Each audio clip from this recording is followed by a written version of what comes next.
김광수의 경제데이트 67회 2부를 시작합니다. 안녕하세요. 저는 길경식입니다. 네, 안녕하세요. 서성민입니다. 네, 김광수입니다.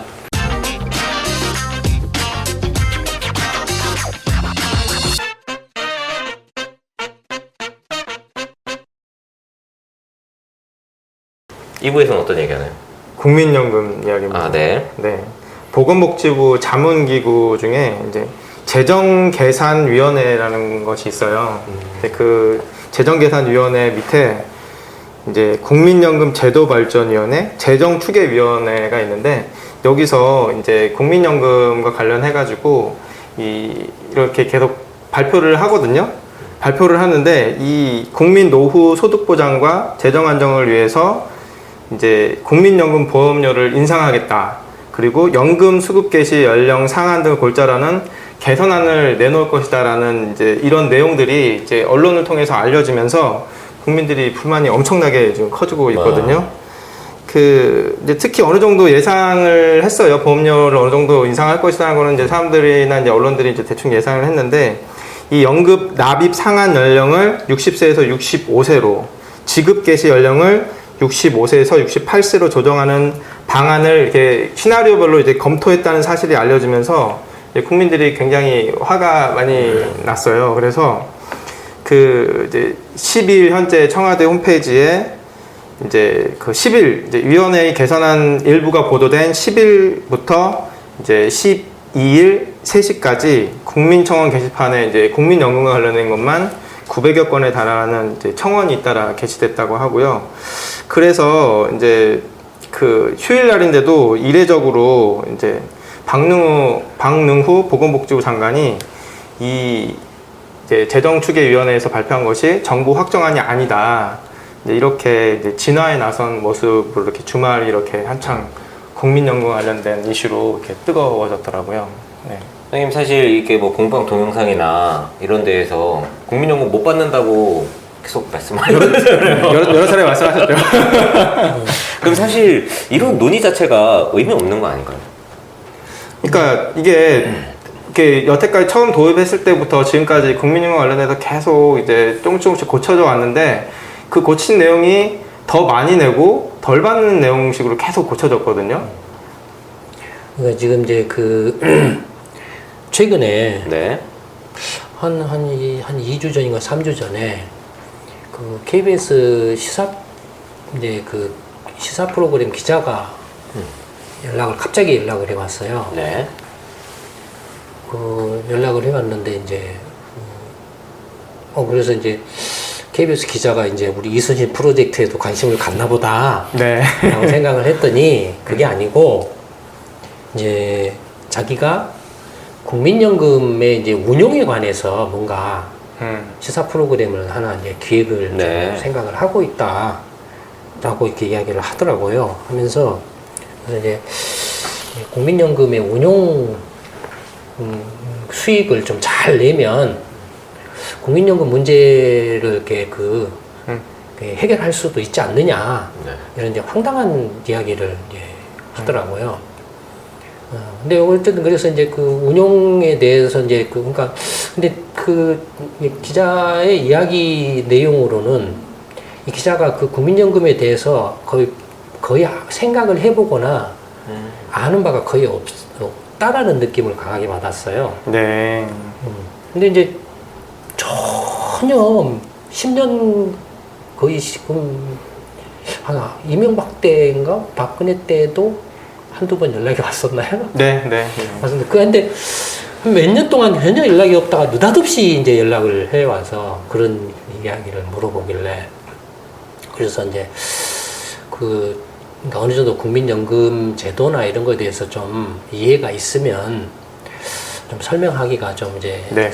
용이한데 그렇지 않은 것 같고 근데 이제 이 기자가 이제 자꾸 이제 이런저런 이제 그 이야기를 이렇게 하는데 예를 들어서 국민연금 운영을 이렇게 뭐 투자를 잘 하면 부동산이나 뭐 주식이나 이런데 투자를 잘 해서 수익을 잘 내면 뭐 되지 않느냐. 그래서 이제 예를 들어서 지금 이제 운용 수익이 낮은 게 채권이나 이런 데만 투자를 하고 네. 막 문제 의식이 이제 그거였던 것 같아요. 그런 거였던 걸로 좀 보여져요. 채권은 지금 이제 예를 들어서 국채 같으면 수익률이 뭐 1% 2%밖에 네. 안 되잖아요. 네. 옛날에는 이제 금리가 높았기 때문에 5% 10% 됐으니까 채권을 사도 어느 정도 운용 수익이 됐지만 지금은 이제 1% 일본 같으면 마이너스가 되니까. 네. 그러니까 그걸 이제 주식에다가 좀 투자를 하면 되지 않느냐.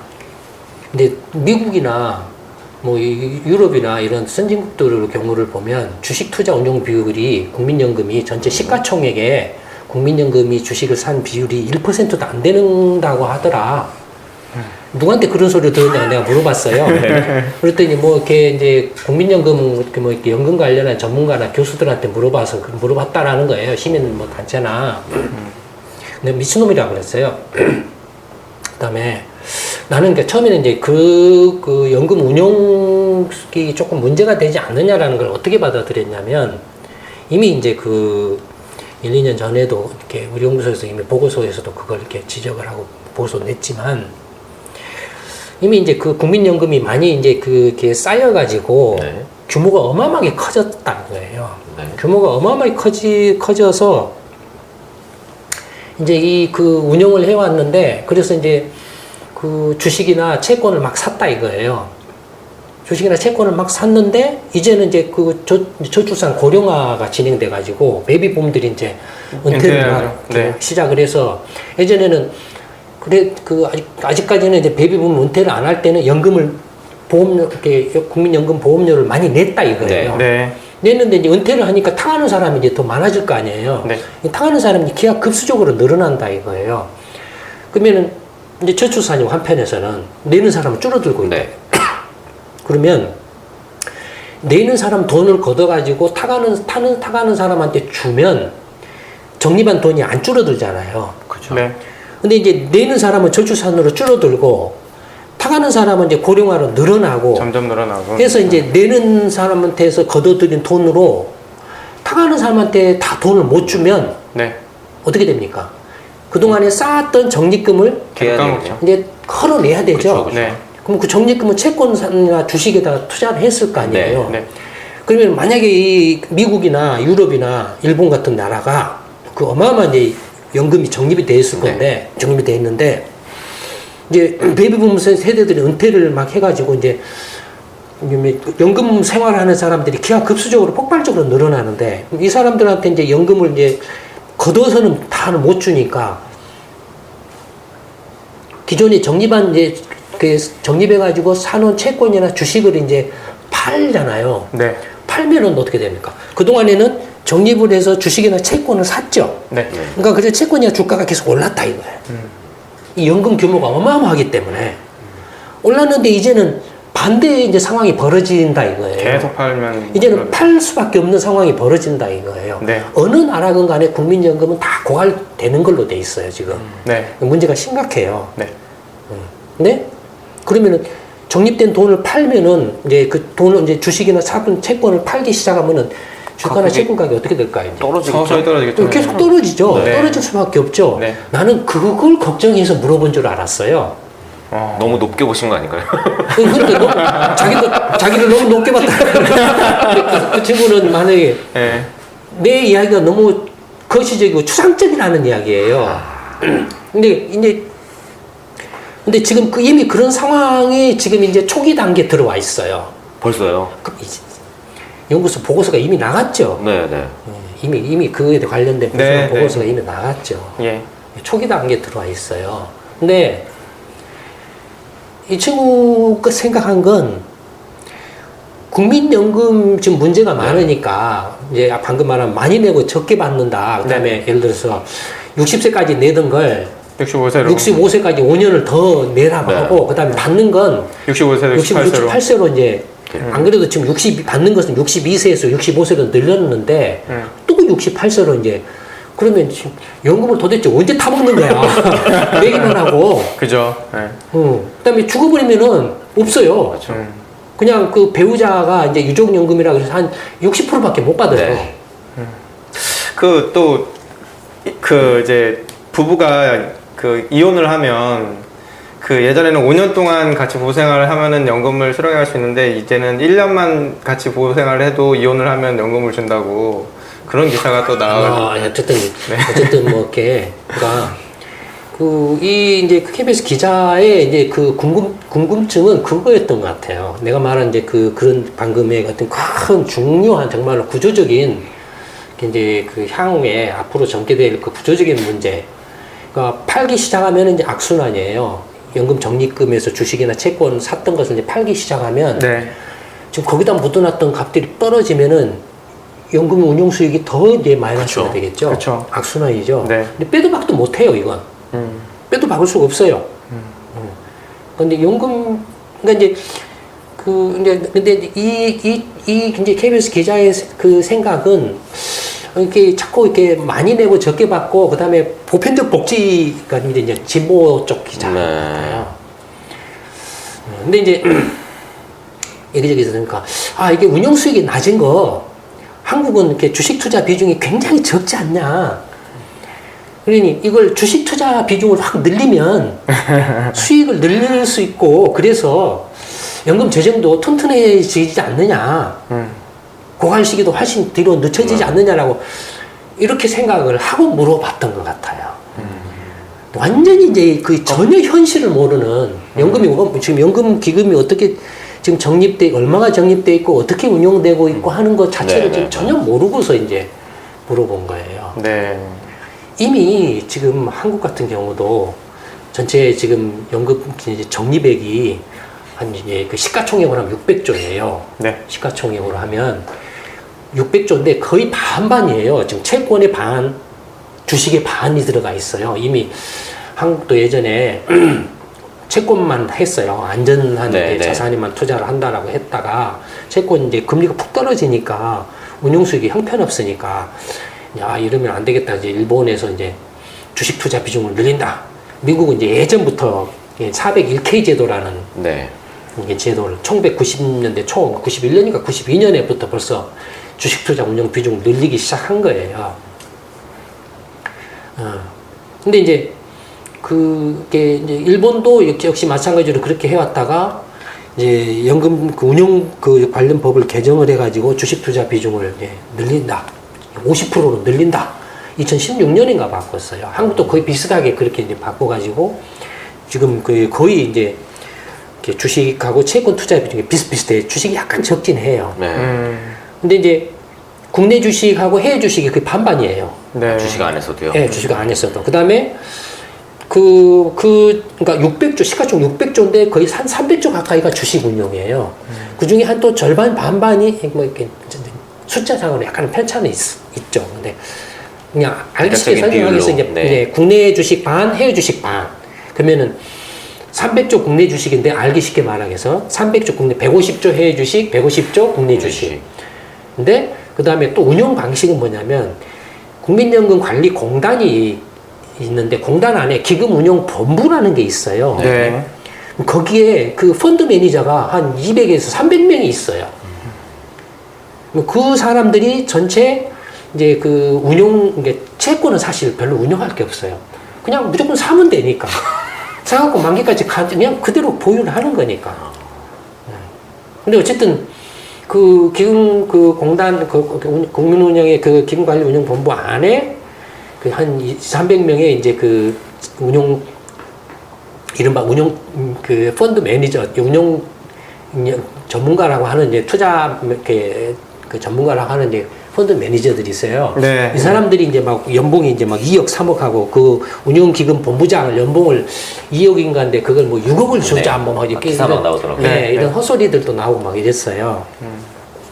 그러니까 이런 것도 전혀 몰라요.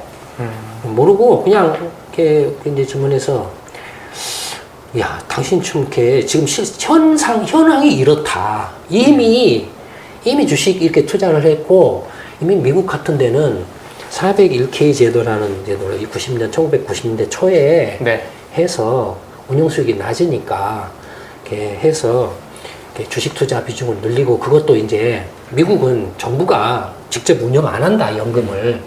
그냥 이제 미국은 이제 사회보장세 조세로 걷고 세금으로 거둔 그 사회보장 기금을 이제 가지고 있고 기금을 이렇게 적립을 하고는 있고, 그 기금을 가지고 이제 예를 들어서 메디케이드 이제 극빈층이나 이런 사람들에 대해서 이제 최저 생계비를 보조를 해준다든지, 이제 또 이제 연금 납부한 사람들에 대해서 세금 납부한 이렇게 액수에 따라서 이제 은퇴하면은 이제 이렇게 연금을 준다 이거예요. 그 외에는 미국은 기본이 이렇게 연방 정부나 주 정부의 연금이 아니고 연금 한국처럼 이렇게 하나로 그냥 법에 의해서 연금을 운영하는 게 아니고 기업 연금이 기본이다 이거예요.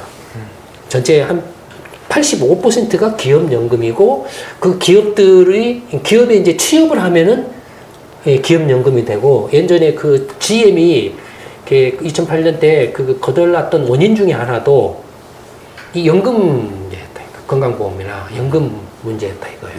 네. 이래가지고 이렇게 그만둬도 연금을 준다 이거예요. 그 기업 연금에서. 그러니까 85% 이상이 이 기업이 이제 직접 연금을 운영을 하고 법만 딱 정해졌다 이거예요. 연금을 하고, 그럼 그 기업은 어떻게 하냐면은 펜션 펀드라는, 말하면 우리 말로 번역 개인 연금이죠. 그러니까 증권사나 생보사나 보험사들이 파는 이제 은행이나 이런 데서 파는 이제 그 개인 연금들이 있잖아요. 펀드들이 있잖아요. 그런 데 하고 기업이 계약을 맺어서 운영을 한다 이거예요.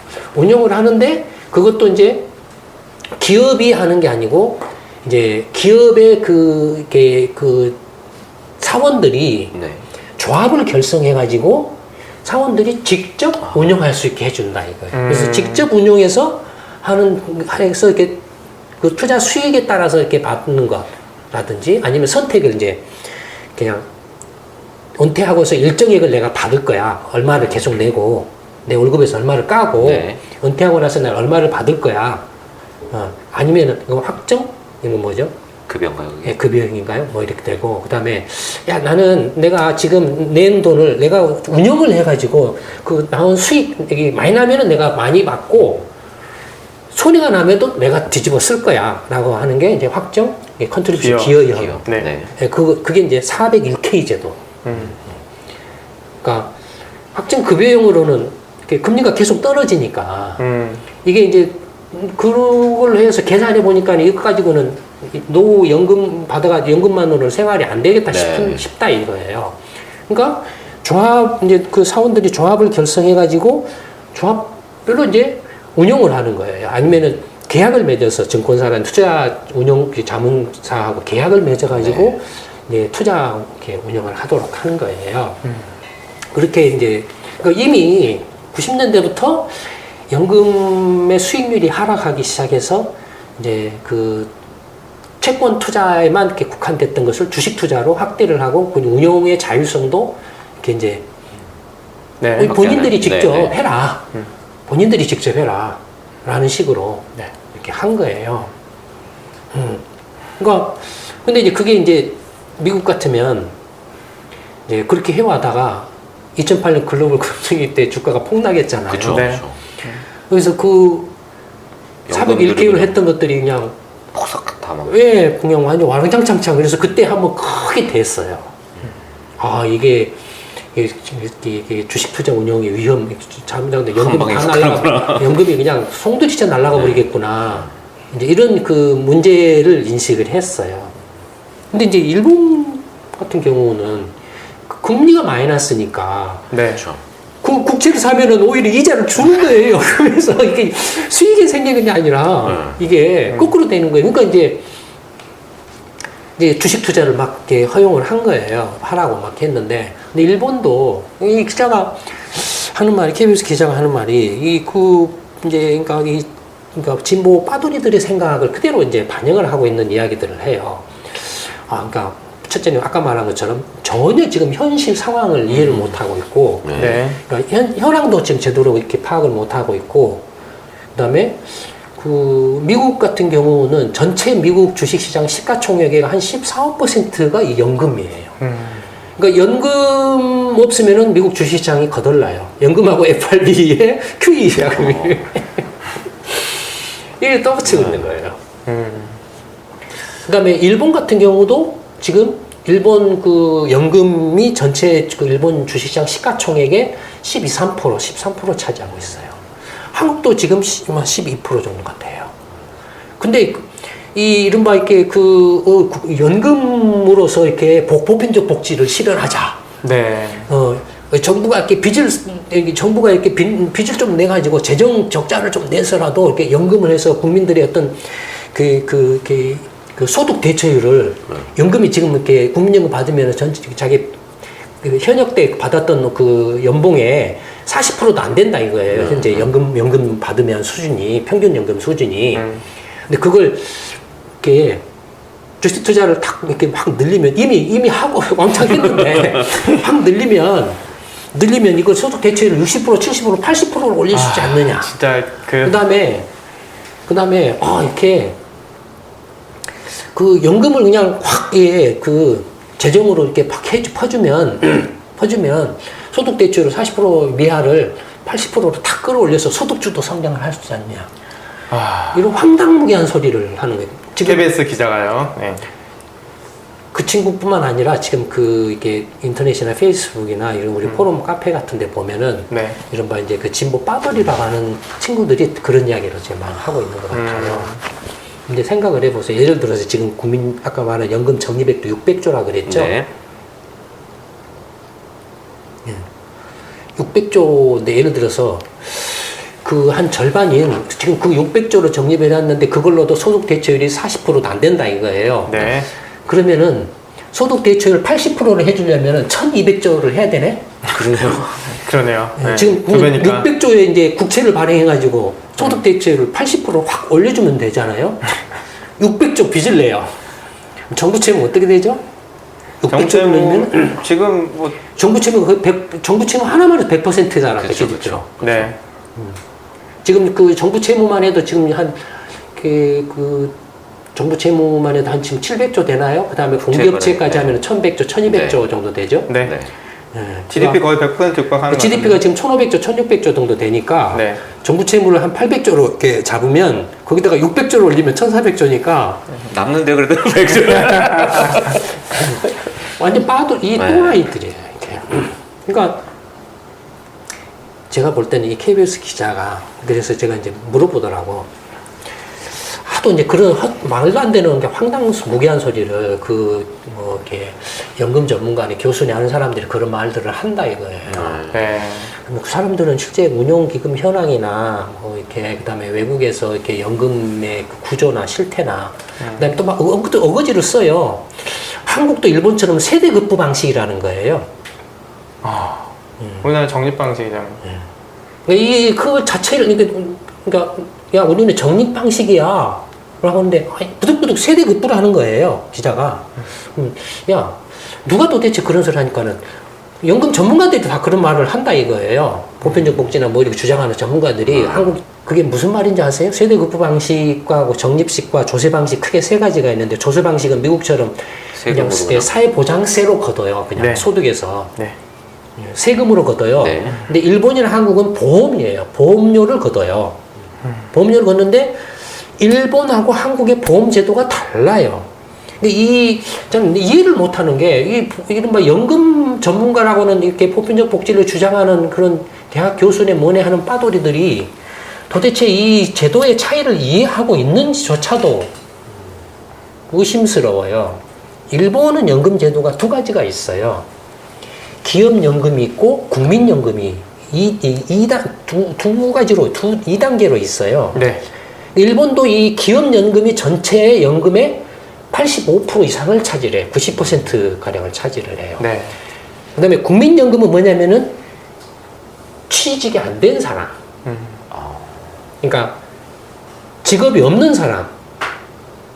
자영업자나 학생이나 네. 나이는 됐어요. 성인이 됐어요.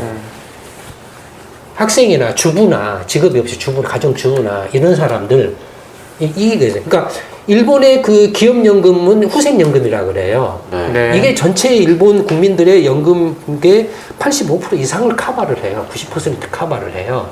그러니까 아까 말한 미국의 기업연금하고 비슷한 같다고 형태네요. 보면 돼요. 그러면 일본의 세대간 급부 방식이라는 건 뭘 말하냐면 이 기업연금, 후생연금은 적립식이에요. 월급에서 이렇게 떼가지고 적립해서 그거 운용하느냐 아니면 그냥 일정액을 받느냐 네가 선택해라. 그러니까 이 기업용 연금, 이 후생연금이라는 것은 운영 그 주체가 기업에 따라서 내가 이렇게 공동펀드에 가입해서 공동으로 운영하느냐 아니면 내가 단독으로 하느냐에 따라서 그건 각 기업의 이제 노조나 이렇게 사원들의 의사결정에 따라서 결정이 나요. 네. 운영 단체가 한 600~700개가 돼요. 기업별로 하니까 기업별로 운영하니까 네.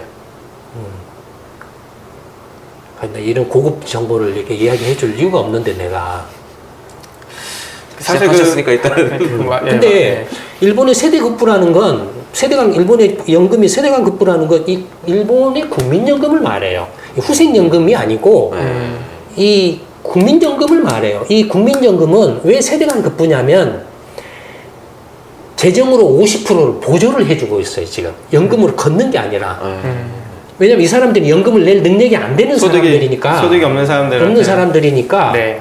그래서 세대간 급부인 거예요. 이해되십니까? 네. 모든 국민들로부터 현역 세대로부터 세금을 걷어가지고 이미 이제 은퇴한 은퇴 세대들한테 연금을 지금 보조를 해주는 거예요. 이게 세대 급부가. 저 사회보장세하고 비슷한 거네요. 그렇죠. 한국의 지금 국민연금은 어떻습니까? 형식은 적립 방식이에요. 네. 적립 방식이에요. 자기가 낸 만큼 받아가는 것처럼 돼 있어요. 일단은 문서상으로는 자기가 낸 만큼 받아가는 것처럼 돼 있어요. 네. 근데 그러면서 KBS 기자라는 친구가 그런 대학 교수나 전문가들이 한국도 일본처럼 세대간 급부다라고 막 황당한 소리를 해서 내가 하도 답답하고 기가 차서 말을 이렇게 안 했는데 그렇게 알아서 해라 그렇게 말했는데 근데 한국은 적립식이에요. 적립하잖아요. 지금 그렇죠. 보험료를 내서 보험료 자기가 내고 낸 만큼 네. 그래서 가끔씩 자기가 개인한테 통지가 오잖아요. 당신은 얼마큼 이대로 적립했다고. 보험료를 내면은 향후 몇 년 후에 이제부터는 월 얼마씩 받을 수 있다. 네. 이렇게 오잖아요. 네. 네. 그렇죠? 네. 근데 이게 이 또라이들이 왜 이걸 일본의 세대간 급부로 이렇게 자꾸 몰아가려고 하는지 아니면 착각하냐 하면 첫째는 착각하는 건 모르기 때문에 하는 거고 두 번째는 몰아가려고 하는 의도가 있다라고 하면 그건 뭐냐면 이 국민연금을 그냥 복지로 막 써먹어 버리려고. 대표적인 그게 뭐가 있나요? 대표적인 게 노인연금, 기초연금을 그쵸. 국민연금을 하자라는 거였어요. 네. 이게 적립으로 해서 자기가 적립한 만큼 나중에 돌려받는 건데 이걸 마치 이제 세금화 해가지고 일본의 국민연금처럼 네. 현역 세대들한테서 뜯어가지고 현역 때 적립한 돈을 뜯어가지고 네. 지금의 은퇴 세대들한테 연금을 주자라는 거예요. 그러니까 적립식 방식을 지금 세대간 급부로 몰아가려고 하는 순간 어떻게 되면 이렇게 연금에 가입한 국민들의 모든 국민들의 연금은 다 날아갑니다. 더 빨리 날아가겠네요. 예, 다 날아가요. 내가 받을 연금을 못 받아요. 선생님 그런 의도가 있겠다라고 이렇게 읽으신 거군요. 예. 그래서 내가 이제 하도 기가 차고 어처구니가 없어서 말을 했어요. 당신 KBS 기자한테 말을 했어요. 당신 한국의 연금의 진짜 문제가 뭔지 아냐? 라고 하니까 뭡니까? 라고 물어보더라고요. 국민연금 문제를 100이라고 치면 95는 지속 가능성이 없다라는 거다. 이거 고갈된다라는 거다. 네. 그건 고갈되는데 언제 고갈되느냐는 이렇게 예측 방법에 따라서 편차만별인데, 그러니까 2050년대에 가서 고갈된다라는 우리 연구소 2030년 가면 30대 가면 고갈될 거라 우리는 본다. 갈수록 우리가 말이 맞죠? 그렇죠. 인구 축에 특히 또 그렇고. 근데 그리고 연금 운용은 어떻게 하든지 간에 채권을 하든 주식을 하든 부동산 하는 게 없네요. 부동산 연금 운용하는 데는 없다. 세계적으로. 네. 거의 없다. 부동산 하든 뭘 하든 간에 연금은 덩치가 워낙 크기 때문에 연금 그 자체가 곧 경제 성장 증권 시장이다. 증권 시장. 주식 시장이고 채권 시장이다 이거예요. 그 자체가 워낙 커서. 워낙 크기 때문에 그다음에 주식 시장과 채권 시장은 뭐냐? 그것이 곧 경제 성장이다 이거예요.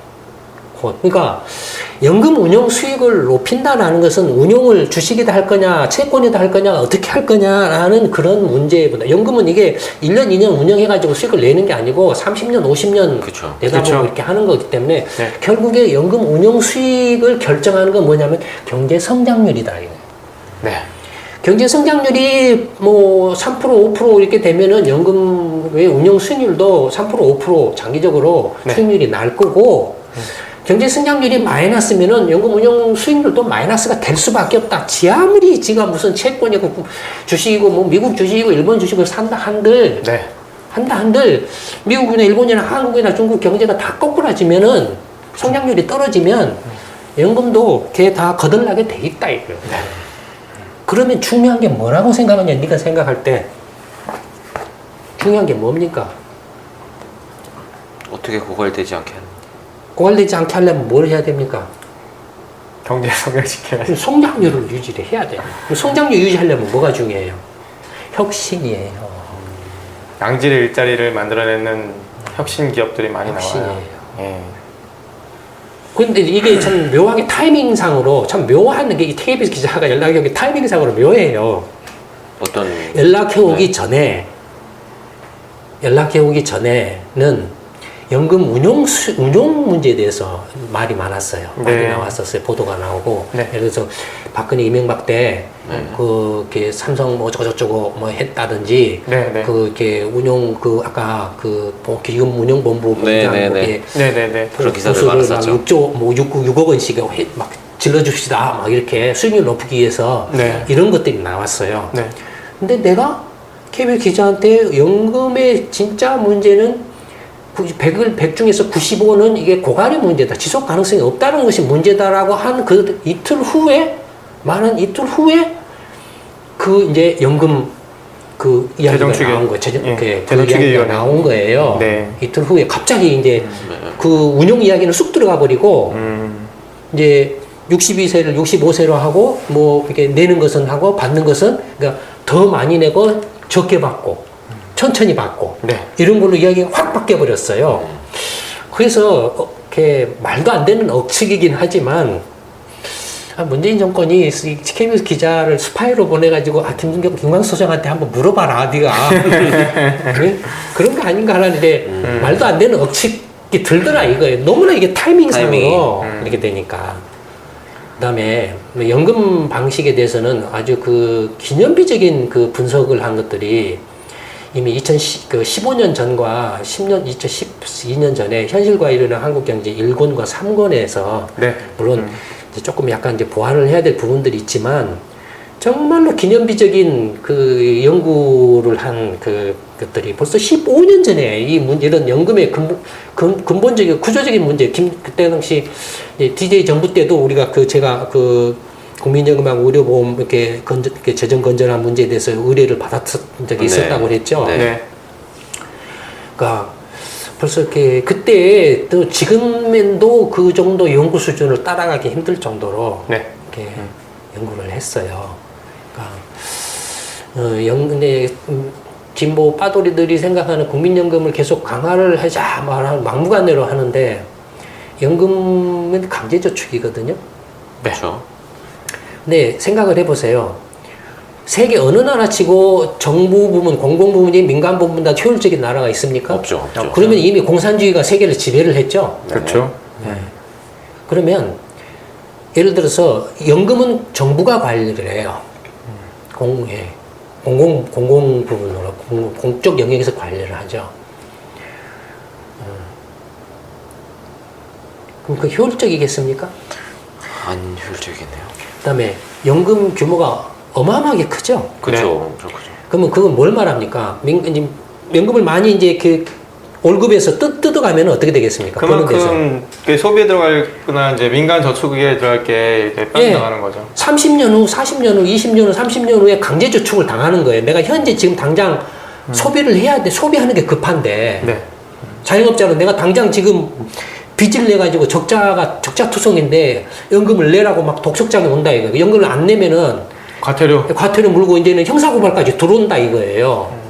내가 당장에 지금 먹고 사는 것이 급하고 얘 등록금 내는 게 급한데 연금을 내라고 뜯어간다 이거. 내가 30년 후에 내가 죽을지언정 지금 당장 지금 사는 게 급한데 자식 학교 보내고 대학 보내고 등록금 내는 게 급한데 뜯어간다 이거예요. 그럴 바에는 연금 안 하는 게 낫다 이거예요. 그 다음에 강제저축으로 뜯어가 버리면 내 소비가 줄어요. 그러면은 어떻게 됩니까? 지금의 성장이 침체될 수밖에 없어요. 그 다음에 공공부문에서 돈을 확 빨아가 버리니까 어떻게 됩니까? 빨아가서 투자한다는 게 뭡니까? 기껏해야 무슨 아무도 안 쓰는 단타는 무슨 지방공항이나 뭐 이상한 뭐 항만이나 이런 걸 한다 이거. 무슨 새만금 공항, 새만금 항만 뭐 이런 걸 만든다 이거예요. 그 돈 가지고 거기다 투자를 한다 이거예요. 그렇죠. 그런 걸 왜 하냐 이거예요. 당장에 지금 그러니까 이렇게 지금 왜곡을 해버려요. 경제를 근본적으로 왜곡을 해버려요. 그러니까 연금 제도가 단순히 이게 노복지라고 생각을 하고 그것만 생각하고 이렇게 맹목적으로 막 이렇게 부르짖어 버리면 경제를 망가뜨려 버릴 수가 있어요. 이런 정도로 하죠. 네. 너무 많이 해줬네. 오늘 처음 듣는 이야기도 되게 좀 있었던 것 같아요. 국민연금 관련해서 사실 여러 번 말씀도 하셨고 인구와 관련해서 말씀 많이 하셨는데 말 안 하려고 계속 꿍하게 넣어놓고 있고 이렇게 이순신 프로젝트 해서 이순신 프로젝트 정책 아카데미 수료한 사람들이 500명, 1000명, 막 10,000명, 10만 명 해가지고 기존 정치권을 전부 물갈이해서 정권을 잡으면 그때 연금을 개혁을 하려고. 네. 근데 뭐 이런 정도 이야기해도 상관없어요. 어차피 못하니까 모르고 못하니까. 저희 그 정책 아카데미 8기가 이번 달 말에 이제 25일에 시작을 하는데 저희가 참관하는 기회는 언제든지 제공을 해드리고 있으니까 그때 오셔서 저희 이야기 들어보시면 이 연금 문제뿐만 아니라 다양한 주제에 대해서 이순신 프로젝트가 어떻게 생각을 하고 있는지 또 대한민국을 어떻게 하면 더 살기 좋은 나라로 바꿀 수 있을지 이런 거에 대해서 조금이라도 느껴보실 수 있을 것 같아요. 그래서 이 경제데이트 들으시는 분들이 이순신 프로젝트 또 정책 아카데미에 관심을 가지고 많이 참여해 주셨으면 좋겠습니다. 그 정책 아카데미 8기는 이제 8월 25일 날 시작될 예정인데 그 전까지 계속 모집을 하고 있으니까 관심 있는 분들 꼭 연락 부탁드립니다. 네. 김광수의 경제데이트 67회 2부는 여기서 마치도록 하겠습니다. 감사합니다. 네, 감사합니다.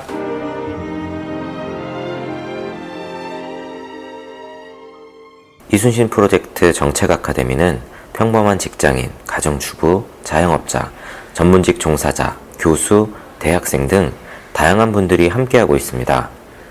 당신은 어떻게 이순신 프로젝트 정책 아카데미에 참여하게 되셨나요? 그래서 하는 그 경제소프트 그 팟캐스트 방송을 듣고 이제 오게 됐는데요. 소장님이 그때 그 세월호 사건 이후로 굉장히 화를 많이 내시면서 그렇게 얘기를 하셨어요. 저는 준비가 되어 있습니다. 여러분들이 오시기만 하면 할 수 있습니다. 그 내용이 어떻게 보면 허황돼 보일 수도 있지만 그냥 거기에라도 좀 기대해보고 싶었어요. 그래서 보게 됐고 제가 이 수업을 한번 참석할 때마다 놀라는 건 소장님 도대체 모르시는 분야가 어딜까? 관심을 안 가지고 있는 분야가 어딜까? 그것도 궁금했었고 확실히 이제 얼마 전에 제가 본 어디인가에서 그런 얘기를 하더라고요. 보고 싶은 대로 보는 사람하고 자기 하고 싶은 대로 하려고 하는 사람보다는 그 보이는 대로 보는 사람을 이길 수가 없다. 근데 저는 소장님한테서 그 모습을 봤거든요. 소장님은 그냥 있는 그대로 현실을 보고 나서 우리가 가야 될 방향에 대해서 생각해 보기를 원하셨고 그 부분을 자꾸 이렇게 인도하는 걸 보면서 사실 깜짝깜짝 놀랐어요. 그러니까 사실 결국에는 저희한테 질문할 수 있는 능력을 만들어 주셨거든요. 그렇기 때문에 저희는 오히려 토론하는 거에 익숙해졌고 토론을 하면서 더 업그레이드 되고 있는 우리를 보고 있는 것 같습니다. 그런 부분에서 많은 분들이 그런 쪽에 관심이 있거나 아니면 그걸 할 수 있다라는 그런 생각을 하시고 참여하시면 좋을 것 같습니다.